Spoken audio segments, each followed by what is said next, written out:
Sometimes the quietest people carry the loudest storms inside them.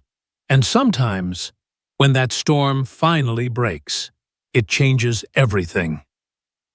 Savannah Miller sat in the passenger seat of her mother's Honda Civic, watching Westfield High School through the windshield like it was a crime scene waiting to happen. Her fingers traced the worn leather band of her father's old sports watch, the metal warm against her skin from nervous habit. 3 months since the funeral. 2 weeks since the move to Colorado. Day 1 of pretending everything was normal. "You sure you don't want me to walk in with you?" her mother asked, voice carefully neutral. Sarah Miller had perfected that tone since Jack died, like she was afraid any emotion might crack the fragile peace they'd built around their grief. "I'm good, Mom." Savannah's voice came out steadier than she felt. "It's just high school. And let me know in the comments, where in the world are you watching from? We love seeing how far these stories travel, whether you're here for the action, the heart, or both. Thank you for being part of this mission. Just high school, if only it were that simple." The morning air bit sharp against her face as she stepped out of the car. October in Colorado Springs carrying winter's promise. Students moved in familiar clusters across the courtyard, their easy laughter highlighting just how much she didn't belong here. New girl, senior year, dead father, recent move. She might as well have worn a target on her back. Westfield High looked like every other suburban school from the outside. All brick and glass and carefully maintained landscaping. But Savannah's father had taught her to look deeper than surfaces. People, places, systems, they all had patterns. You just had to know how to see them. Observe everything. Trust your gut. Protect the innocent. Enter Jack Miller's last real conversation with his daughter, 3 days before the cancer finally won. He'd been a private investigator for 20 years, military police before that. He saw the world in evidence and instinct, and somehow he'd passed both to her. The watch on her wrist had been his grandfather's, then his, now hers. Most people saw vintage sports gear. Savannah knew it still held 3 hours of digital recording space and a camera function hidden in what looked like a date display.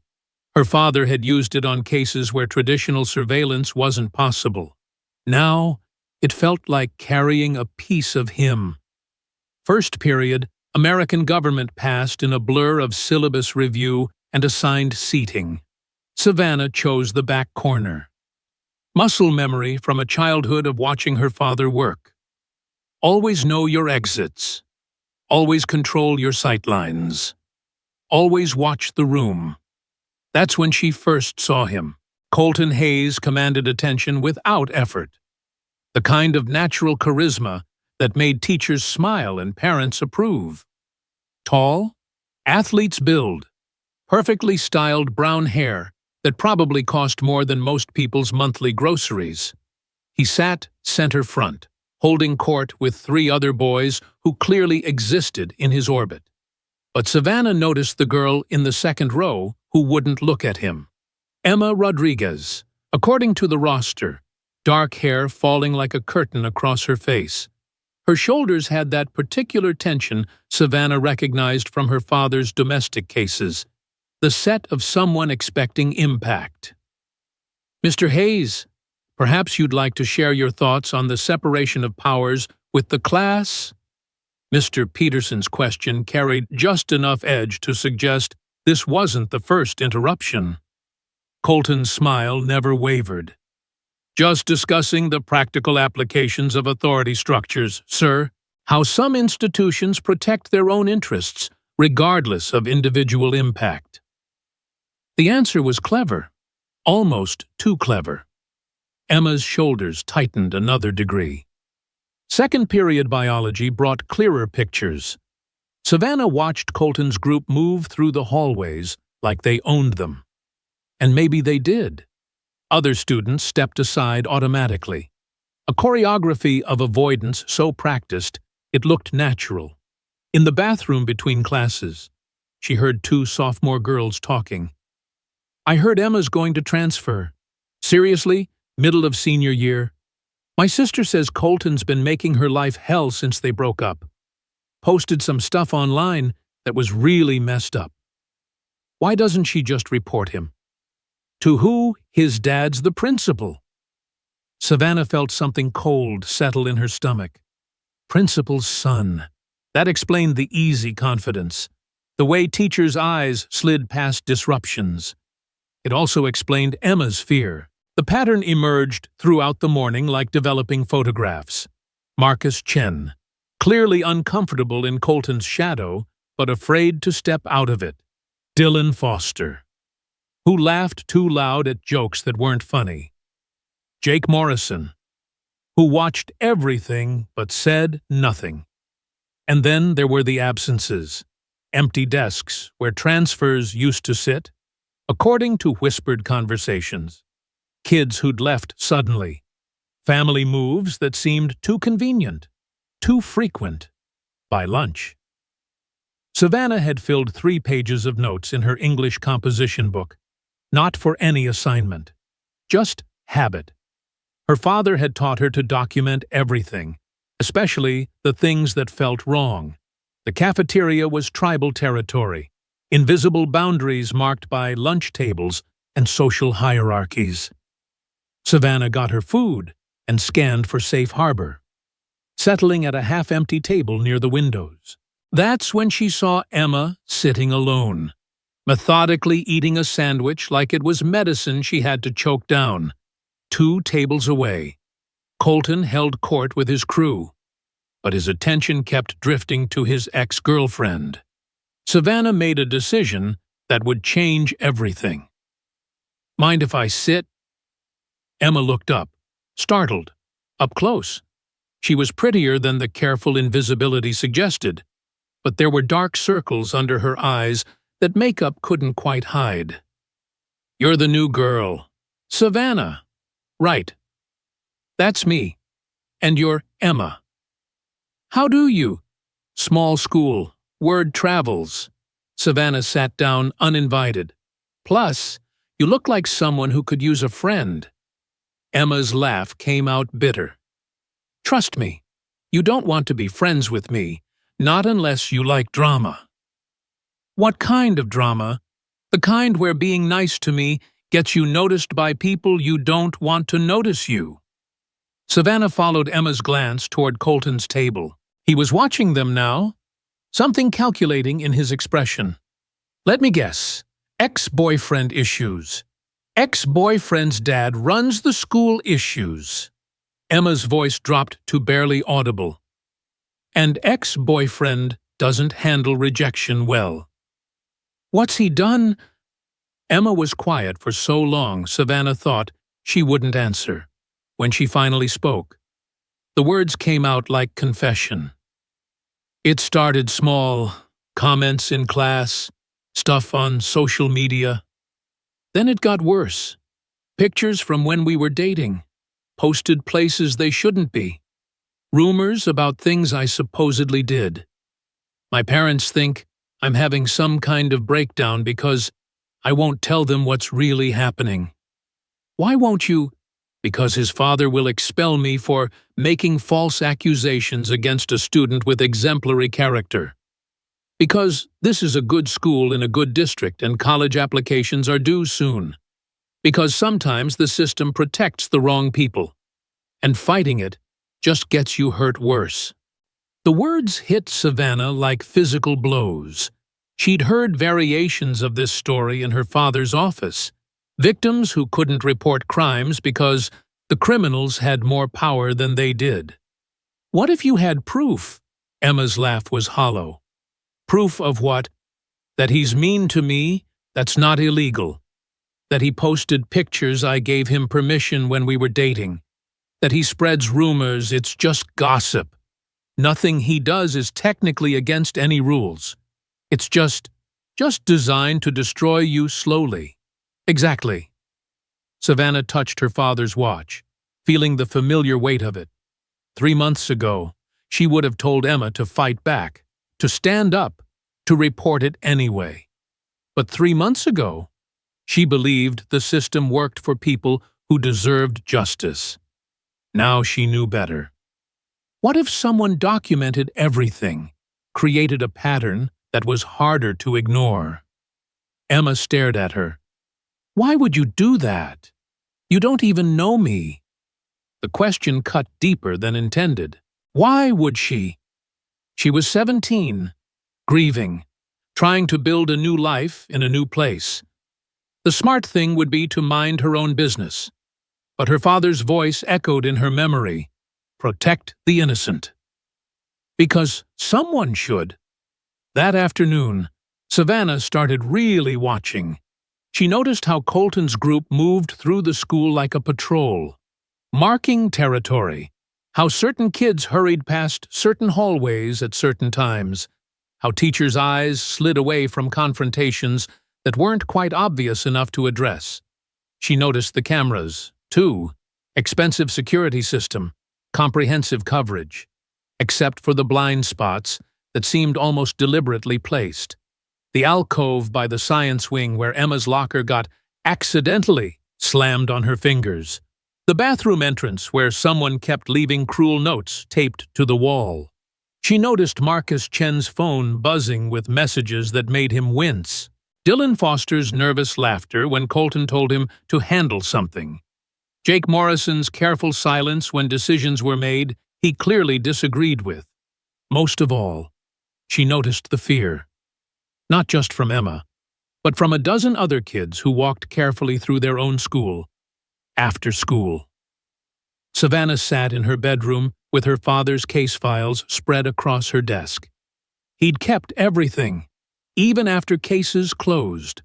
Domestic violence, workplace harassment, insurance fraud, different crimes, same patterns. Predators who understood systems well enough to exploit them. Victims who stayed silent because speaking up seemed more dangerous than enduring. Her phone buzzed with a text from an unknown number. Heard you made friends with Emma today. Interesting choice for a new student. Hope you're smarter than you look. No signature needed. The message was clear. Savannah stared at the screen for a long moment, then did something her father had taught her.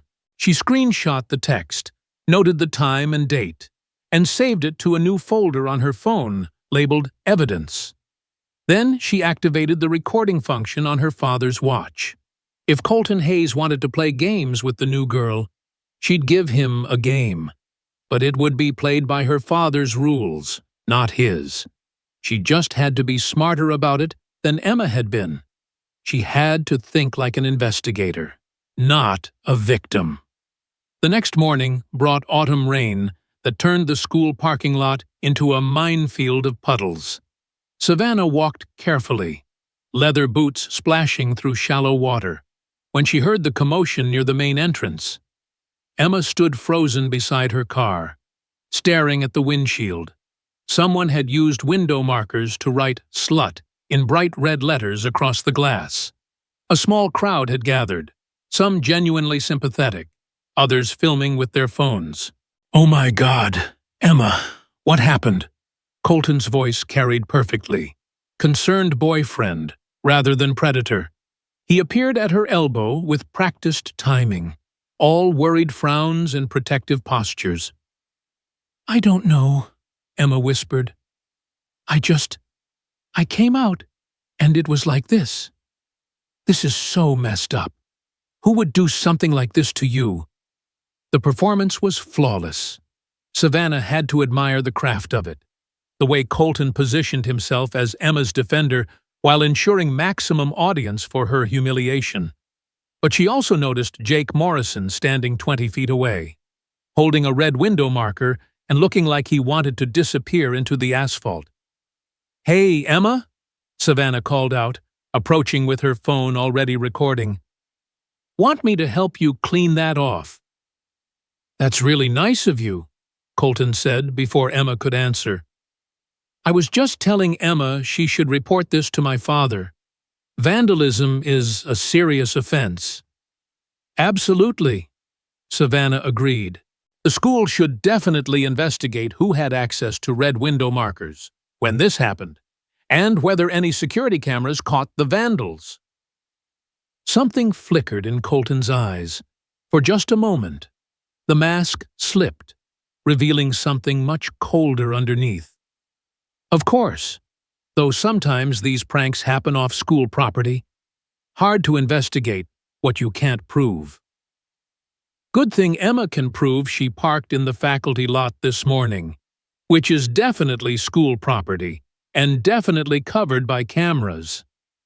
The silence stretched long enough for everyone to notice. Emma looked back and forth between them, confused by the sudden tension. "Right," Colton said finally. "Well, I should get to class. Emma, let me know if you need anything." He walked away, his crew trailing behind. But Savannah caught the look he gave Jake Morrison. The slight shake of his head that said, "We'll talk later." That evening, Savannah found herself in an unexpected place, Emma's bedroom, helping plan what felt suspiciously like a counter-offensive. "I can't believe you called him out like that," Emma said, pacing between her desk and window. "No one ever calls him out. Someone should have done it a long time ago. You don't understand. His father really will find a way to get rid of you if you become a problem. Then we don't give him anything to work with." Savannah spread her notes across Emma's bed. 3 days of careful observation organized into patterns that were hard to ignore. "Look at this. Jake Morrison has had detention 4 times this month, always on days when something happens to you. Marcus Chen's grades have dropped from A's to C's since school started. Dylan Foster has been to the nurse's office 6 times with stress-related symptoms. So they're not just bullies, Emma. They're victims too. Colton's running some kind of operation here, and they're as trapped as you are." Emma sat down heavily on her bed. "Even if that's true, what am I supposed to do about it? I tried fighting back. I tried ignoring it. I tried everything except leaving. And I'm running out of time before that becomes my only option." Savannah touched her father's watch, feeling its steady weight against her wrist. "What if you didn't have to do anything? What if someone else gathered evidence while you stayed safe? Like who? Like the new girl who nobody suspects of anything yet?" The plan was simple in concept, complex in execution. Savannah would document everything, using tools and techniques her father had taught her. She'd build a case so comprehensive that even Principal Hayes couldn't ignore it.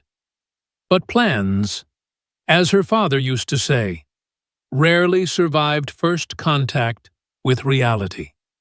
The trouble started the next day during lunch. Savannah was sitting with Emma, quietly recording conversation at nearby tables, when Colton approached with his full crew in formation. "Mind if we join you, ladies?" He didn't wait for an answer, sliding into the seat across from Savannah while his friends flanked the table. The casual intimidation was expertly done, just friendly enough to maintain plausible deniability. "So, Savannah, right, I don't think we've been properly introduced. I'm Colton Hayes. I know who you are. Do you? That's interesting. What exactly do you know?" The question carried weight that had nothing to do with small talk. Around them, conversation dimmed as other students sensed the shift in atmosphere. "I know you're the principal's son. I know you're popular. I know you seem to take a lot of interest in other people's business." Colton's smile never wavered, but something dangerous flickered behind his eyes. "Other people's business can be fascinating. Take Emma here. Did you know she has a history of making up stories when she doesn't get what she wants?" "That's not true," Emma whispered. "Isn't it?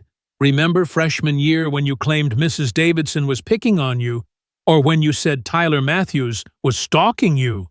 Seems like you have a pattern of creating drama where none exists. Each word hit Emma like a physical blow. Savannah could see her shrinking into herself. The careful confidence they'd built over the past few days crumbling under practiced assault. Funny how people's memories work, Savannah said conversationally. I bet if someone looked at the actual records, those incidents might tell a different story. Records can be misleading. Memory is subjective. Truth is often more complicated than people want to believe. Colton leaned forward slightly, his voice dropping just enough to exclude casual eavesdroppers. Here's some truth for you, Savannah. Westfield is a good school. Students here look out for each other. Sometimes that means protecting people from their own bad decisions. Sometimes it means helping newcomers understand how things work before they make mistakes they can't take back. The threat was elegant in its subtlety. No direct language that could be quoted or reported. Just friendly advice that happened to sound exactly like a warning. I appreciate the concern, Savannah replied. Really, but I've always been pretty good at figuring out how things work. Have you? That's confidence I hope you can afford. He stood up, his crew automatically following. Emma, think about what we discussed. And Savannah, welcome to Westfield. I have a feeling your time here is going to be very educational. They walked away, leaving silence in their wake. I'm sorry, Emma whispered. I'm so sorry. I should have warned you better. You should have nothing. Savannah interrupted. This isn't your fault. But even as she said the words, she felt the weight of what she'd gotten herself into. This wasn't just high school bullying. This was something more organized, more systematic, more dangerous. That night, Savannah sat in her father's old office, surrounded by his books on criminal psychology and investigation techniques. Her mother had turned it into a guest room, but the desk remained, along with the bulletin board where Jack Miller had pinned evidence photos and case timelines. Now Savannah used it for her own investigation. Photos of Colton's crew, screenshots of social media posts, a timeline of incidents involving Emma and others, patterns emerging like constellations in a dark sky. Her phone buzzed. Another unknown number. Last warning. Nancy Drew. Mind your own business or learn what happens to people who don't. This time, there was an attachment. A photo of her walking to her car after school, taken from across the parking lot. The message was clear, we're watching you. Savannah stared at the image for a long moment, feeling something cold and familiar settle in her chest. It was the same feeling she'd had watching her father waste away in a hospital bed, powerless to fight an enemy too big and too patient to defeat with force alone. But this wasn't cancer. This was human evil. And human evil could be stopped by people willing to stand up to it. She pulled out her father's watch, activating its recording function for what felt like the 100th time in 4 days. Day 4 of investigation, she said quietly. Subjects have escalated to direct threats and surveillance. Target acquired. Time to change tactics. Tomorrow, she decided. The real work would begin. Tomorrow. Colton Hayes would learn that some new girls didn't scare as easily as others. Tomorrow. She'd show him exactly what a private investigator's daughter could do when someone threatened the people she cared about. But first, she had a phone call to make. Hi, Mom, I need to ask you something about Dad's old equipment. The next morning, Savannah arrived at school carrying more than just her backpack. Hidden in her locker was a small device her mother had reluctantly retrieved from Jack Miller's old surveillance kit. A backup recorder with 6-hour battery life and range enough to capture conversations 3 tables away.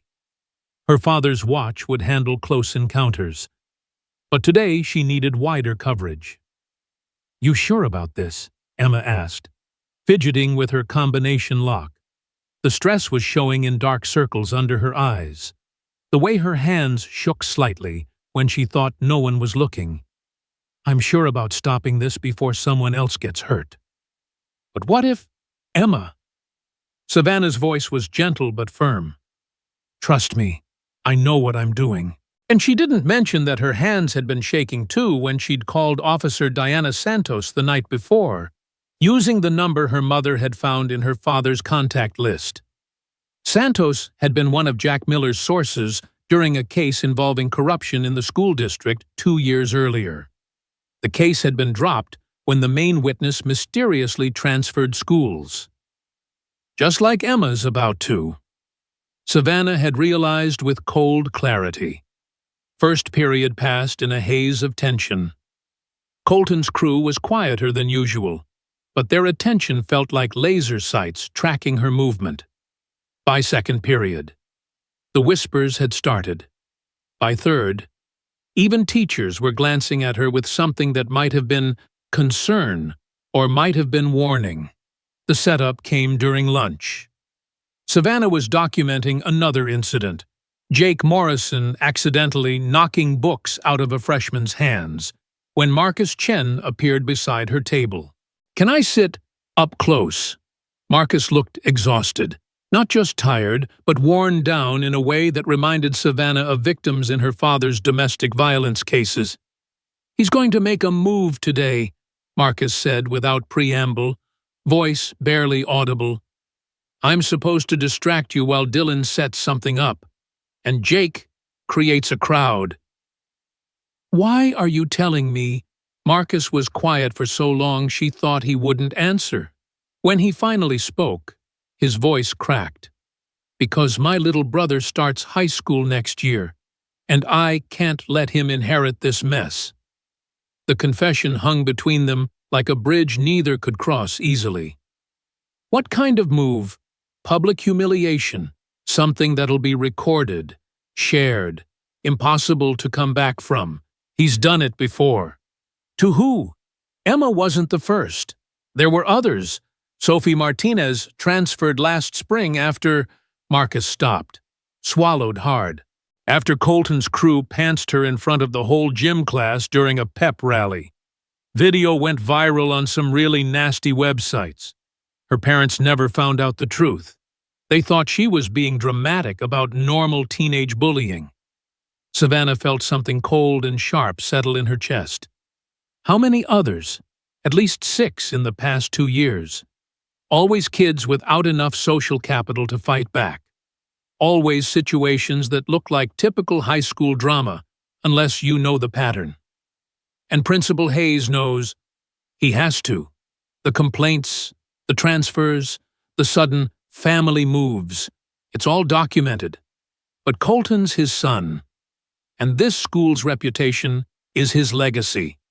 As long as nothing gets officially reported with evidence that can't be ignored. Marcus trailed off. But Savannah understood. Her father had dealt with institutional cover-ups before. The system protected itself first, victims second, if at all. "When?" she asked. "Now, they're waiting for the lunch crowd to peak." As if summoned by his words, Colton appeared across the cafeteria, flanked by Dylan and Jake. They moved with purpose, conversations quieting in their wake. "Marcus," Savannah said quietly, "how badly do you want out of this? What do you mean?" "I mean, are you willing to help me end it?" Marcus stared at her like she'd suggested they fly to the moon. "You can't end this.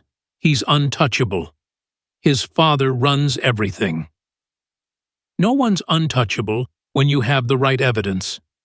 She touched her father's watch, feeling its familiar weight. "But I need someone on the inside. Someone they trust." The decision played across Marcus's face in real time. Fear warring with desperation. Desperation winning by inches. What do you need me to do? Act normal. Do whatever Dylan tells you to do, but make sure it happens where the cameras can see everything. The cameras have blind spots. They always do this where not all cameras. Savannah tapped her watch. Some are smaller than others. Marcus's eyes widened as understanding hit. You're recording everything. Everything. Have been for days, but I need the main event on record with multiple angles. If Colton finds out I helped you, he won't, because by the time this is over, he'll have bigger problems than you. Across the cafeteria, Colton was watching them, his expression shifting from confident to suspicious. He started walking over, his crew falling into formation behind him. "Showtime," Savannah whispered. Marcus nodded and stood up, his face settling into the careful neutrality she'd seen him wear around Colton. "I should get back. They'll wonder what we were talking about. Tell them I was asking about homework. Boring new girl stuff." But Colton was already close enough to hear, his smile sharp as a blade. "Marcus, there you are. Hope we're not interrupting anything important." "Just homework stuff," Marcus said smoothly. "The new girl's pretty worried about keeping up." "Is she?" Colton's attention shifted to Savannah like a searchlight finding its target. "That's so conscientious. I love students who care about their academic performance." The emphasis on performance sent ice through Savannah's veins, but she kept her expression neutral. "Education is important," she agreed. "You never know when you'll need to apply what you've learned." "Absolutely. Speaking of application, I was hoping you'd join us for a little demonstration. We're showing some underclassmen how school traditions work." "What kind of traditions?" Colton's smile widened. "The kind that help new students understand their place in the social ecosystem." Around them, conversations were stopping as students sensed drama building. Phones appeared in hands like flowers turning toward sunlight. The lunch crowd pressed closer, forming a loose circle that felt suspiciously choreographed. "I'm good here, thanks," Savannah said. "Oh, but I insist." Colton's voice carried just enough volume to include their growing audience. "See, there's something about you that doesn't quite fit. The way you dress, the way you talk, like you think you're better than everyone else." "I don't think I'm better than anyone." "No. Then why are you trying so hard to impress Emma, following her around, asking questions about things that don't concern you?" The crowd pressed closer. Savannah could see phones recording from multiple angles. Exactly what Colton wanted. Public humiliation required public witness. "I'm not trying to impress anyone." "Sure you are. New girl syndrome. Desperate to make friends, willing to insert yourself into drama just to feel relevant." Colton stepped closer, his voice carrying to the back of the crowd. "But here's the thing about relevance, Savannah. Sometimes you have to earn it." "And how exactly does someone earn relevance?" "By proving they belong." That's when Dylan moved. It happened fast, but Savannah's father had trained her to see attacks before they landed. Dylan's approach from her blind side. Jake positioning himself to block escape routes. Marcus stepping back with perfectly performed reluctance. But the actual assault still shocked her. Dylan grabbed the hem of her skirt and yanked hard, the fabric tearing as he pulled it completely off in one violent motion. The sound of ripping cloth echoed through the sudden silence, followed by gasps and nervous laughter from the crowd. Savannah stood in the middle of the cafeteria in her underwear and knee-high boots. Her father's watch recording everything. 200 students with phones capturing every angle. For one heartbeat. The scene hung frozen. Then Colton made his mistake. "Looks like the new girl forgot to shop for appropriate undergarments," he announced to the crowd. "Maybe someone should teach her about dressing for success." He reached toward her, whether to grab her arm or something else unclear. Savannah moved. Everything her father had taught her in their basement gym. Every technique drilled until it became muscle memory. Every principle of tactical combat designed to neutralize threats quickly and definitively. It all flowed together in 4 seconds of perfect violence. Elbow strike to Colton's solar plexus as he reached for her. Knee to Dylan's groin as he tried to grab her torn skirt for a trophy photo. Pivot and arm lock on Jake when he moved to restrain her. Marcus stepped back. Hands raised, smart enough to stay out of range. When the movement stopped, 3 of Westfield's most feared bullies were on the cafeteria floor, groaning. Savannah stood over them in her underwear and combat boots, calm as winter morning, not even breathing hard. The silence was absolute. Then someone started clapping. One person, then another. Then half the cafeteria erupted in applause that sounded like thunder rolling through mountains. "That," Savannah said conversationally, "is what happens when you assault someone who knows how to fight back." She picked up her backpack, pulled out the emergency clothes her mother had insisted she carry, and walked toward the bathroom to change. The crowd parted like water. Behind her, Colton was struggling to sit up, face red with humiliation and rage. "This isn't over," he wheezed. Savannah turned back, her father's watch still recording. "Yes, it is." 30 minutes later, Principal Hayes called her to his office. Officer Santos was waiting there, along with 2 men in suits who introduced themselves as FBI cybercrimes investigators. "Miss Miller," Principal Hayes began, his voice tight with controlled anger, "we need to discuss your violent assault on my son and his friends." "Actually," Officer Santos interrupted, "we need to discuss the evidence Miss Miller has provided regarding systematic harassment, assault, and distribution of illegal recordings involving minors." She placed a laptop on the desk, screen showing freeze frames from dozens of incidents over the past 2 years.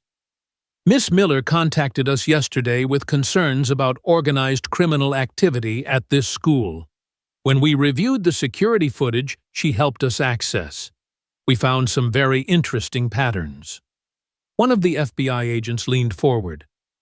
"We also found several encrypted drives in Mr. Colton Hayes' locker, containing videos that have been sold to websites specializing in humiliation content involving minors.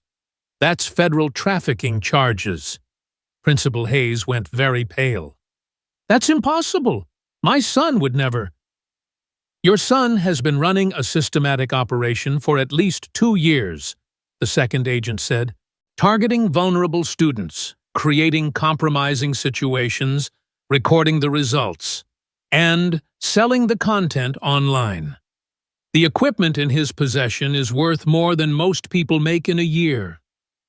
We also have recordings of your son explicitly threatening Miss Miller and describing his methods for selecting and manipulating victims," Officer Santos added. "Recordings made with equipment her father used in legitimate private investigation work." Savannah touched her father's watch, still warm against her wrist. "Mr. Hayes," the first agent continued, "we'll need to discuss your knowledge of these activities and your response to previous complaints." "I don't know anything about any complaints," Principal Hayes said quickly. "Really, because we have documentation of at least 15 formal and informal reports over the past 2 years involving your son and his associates. Reports that seem to have been buried or dismissed without investigation." Officer Santos opened a file folder thick with papers.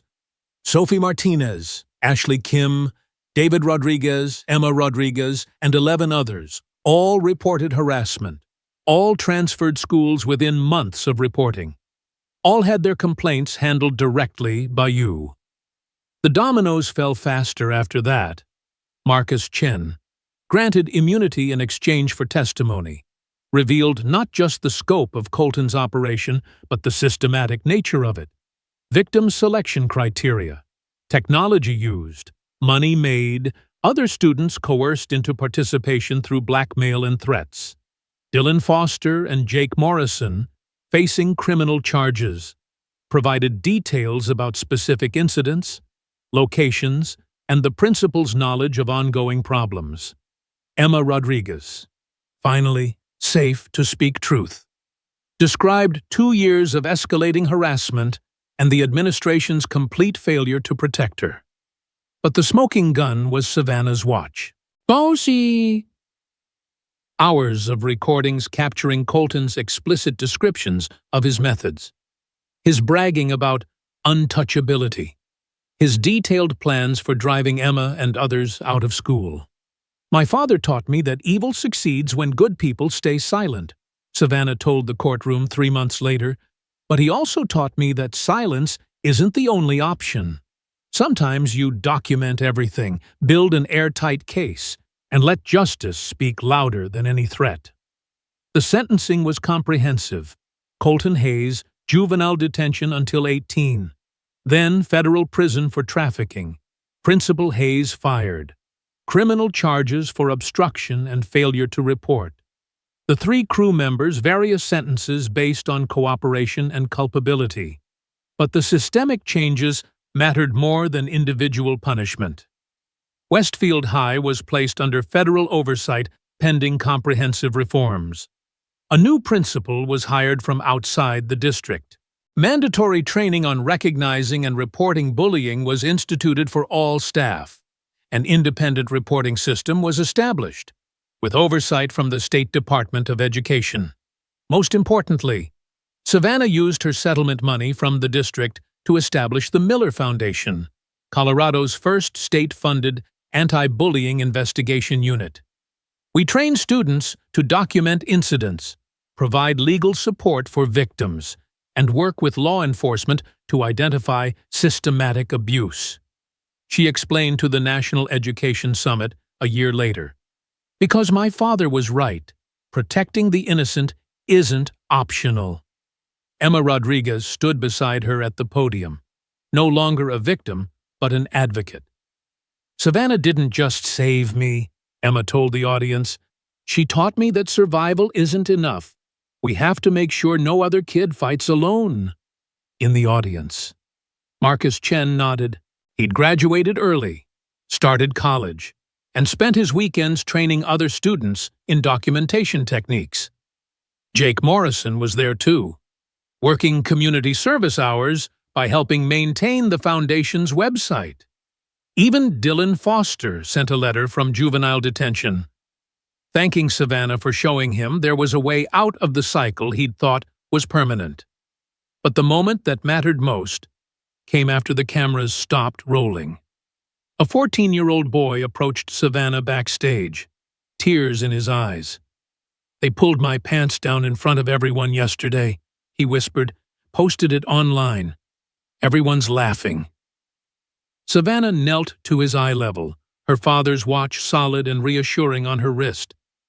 "Not everyone," she said gently. "And now you are not fighting alone." She pulled out a phone, opened the Miller Foundation app, and showed him how to report the incident with full legal support. "Your dad would be proud," her mother said that evening as they drove home through Colorado mountains painted gold by sunset. "I hope so," Savannah replied, touching the watch that had started everything. "I think he'd like knowing his tools are still protecting people." They drove in comfortable silence. 2 women who'd learned that grief could become purpose, that loss could become strength, that sometimes the quietest people really do carry the loudest storms, and sometimes, when those storms finally break, they wash the world cleaner than anyone thought possible. If this story reminds you of someone in your life who found strength in their darkest moment, or someone who stood up when it mattered most, maybe it's time to tell them how much that meant. Because heroes aren't born in cape and masks. They're made in school cafeterias and courthouse hallways, one choice at a time, one voice raised when silence would be easier. Sometimes the most powerful thing you can do is refuse to back down. And sometimes, that's exactly what the world needs. 3 years later.